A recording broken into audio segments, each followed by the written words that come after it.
दोस्तों, फ्रूटी और माजा जैसी ड्रिंक जिन्हें आप बड़े शौक से मजे लेकर पीते हो, क्या आपको पता है उसमें किस जानवर की चर्बी का लिक्विड मिलाया जाता है? वीडियो को अंत तक पूरा जरूर देखिएगा और वीडियो को एक छोटा सा लाइक करके चैनल को सब्सक्राइब कर लीजिए, क्योंकि यह वीडियो हमने बड़ी मेहनत से बनाई है। माजा एंड फ्रूटी मेकिंग प्रोसेस, चलिए जानते हैं फैक्ट्री में माजा और फ्रूटी कैसे बनती है। तो आपको बता दें कि फैक्ट्रीज में मैंगो जूस तैयार करने के लिए सबसे पहले बेस्ट क्वालिटी वाले आम के बागानों से आम तोड़कर फैक्ट्रीज में ले जाते हैं, लेकिन आम के पेड़ बहुत बड़े बड़े होते हैं, इसीलिए आमों को तोड़कर फैक्ट्री में लाना यकीनन कंपनी के लिए एक बड़ा चैलेंज होता है। इसके लिए वर्कर्स हार्वेस्टिंग एड्स की हेल्प लेकर नीचे लगे आमों को हाथ से और ऊंची डालियों पर लटके आमों को पिकिंग स्टिक की मदद से तोड़ते हैं। इन पिकिंग स्टिक्स के ऊपरी सिरे पर लगे मैकेनिक जॉज स्टीम्स को काट देते हैं और आम नीचे गिर जाते हैं, जिससे वर्कर्स उन्हें इकट्ठा कर लेते हैं। लेकिन कई बार आम काफी ऊंची डालियों पर लगे होते हैं, जिन्हें तोड़ने के लिए क्रेन या अटैच्ड हाइड्रोलिक लैडर का इस्तेमाल करना पड़ता है। पेड़ों से आम के फल को तोड़ने के बाद इनकी स्टेम अलग करने का प्रोसेस शुरू होता है, लेकिन आम का नेचर डिफेंसिव होता है और इसकी स्टेम को तोड़ते समय इसमें से लिक्विड निकलता है,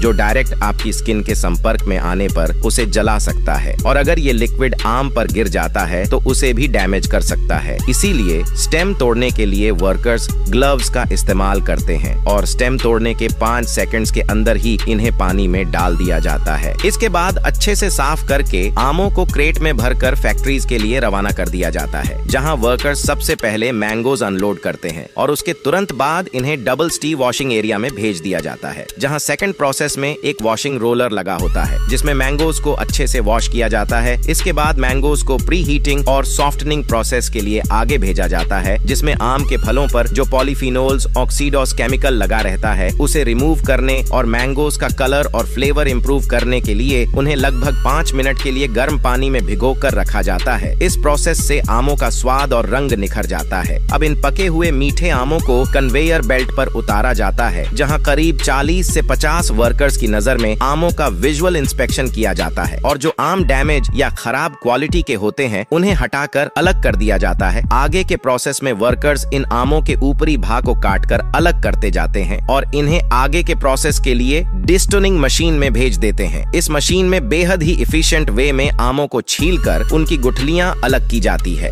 और तब जाकर आमों का पल्प बाकी रह जाता है, जिसे आगे एक्सट्रैक्टर मशीन्स में भेजा जाता है, जहां इन मैंगो पल्प से मैंगो जूस तैयार किया जाता है। लेकिन मैंगो जूस बनाने के इतने लंबे प्रोसेस के बाद वर्कर्स 2 कैटेगरी में मैंगो जूस तैयार करते हैं, जिसे विद पल्प और विदाउट पल्प जूस कहा जाता है। दरअसल वर्कर्स दोनों तरह के जूस निकालने के लिए अलग अलग फिल्टर्स का यूज करते हैं, क्योंकि फैक्ट्रीज में बनने वाले जूस में ऑक्सीजन पार्टिकल्स मौजूद होते हैं जो जूस को खराब कर सकते हैं। इसीलिए तैयार किए गए जूस को डिग्रासिंग मशीन में 90 से 95 डिग्रीज के टेम्परेचर पर 10 से 14 मिनट्स के लिए हीट किया जाता है। लेकिन इस प्रोसेस के बाद भी जूस की डेंसिटी सेम नहीं रहती और उसमें कई छोटे बड़े पार्टिकल्स मौजूद रहते हैं, जिसे एक सा करने के लिए वर्कर्स फिर से इसे एक होमोजेनाइजर मशीन में डालकर 20 से 25 मेगापास्कल में होमोजेनाइज्ड करते हैं, तब जाकर सेम डेंसिटी वाला मैंगो जूस बनकर तैयार होता है। लेकिन अभी भी ये प्रोसेस कंप्लीट नहीं हुआ है, क्योंकि अभी इस मैंगो जूस में कई बैक्टीरिया मौजूद है, जिन्हें खत्म करने के लिए उसे एक स्टरबलाइजेशन मशीन में डाला जाता है और इस प्रोसेस के तुरंत बाद जूस को ठंडा किया जाता है ताकि उसकी शेल्फ लाइफ बढ़ाई जा सके। और इतने लंबे प्रोसेस के बाद जूस टैंक्स में भरा जाता है और साइज एंड कैपेसिटी के अनुसार बॉटल्स में पैक होकर आपकी प्यास बुझाने के लिए फैक्ट्री से आपके फ्रिज तक का सफर तय करता है। हालांकि जूस की क्वालिटी और कंज्यूमिंग पीरियड की लाइफ को बढ़ाने के लिए कंपनीज इनमें कई तरह के आर्टिफिशियल फ्लेवर्स और प्रिजर्वेटिव्स भी ऐड करती है, ताकि महीनों बाद भी जूस का टेस्ट मेंटेन रखा जा सके। और कंपनी इसकी पूरी जानकारी बॉटल पर लगे लेबल पर भी ऐड करती है और इस तरह हमें गर्मियों और सर्दियों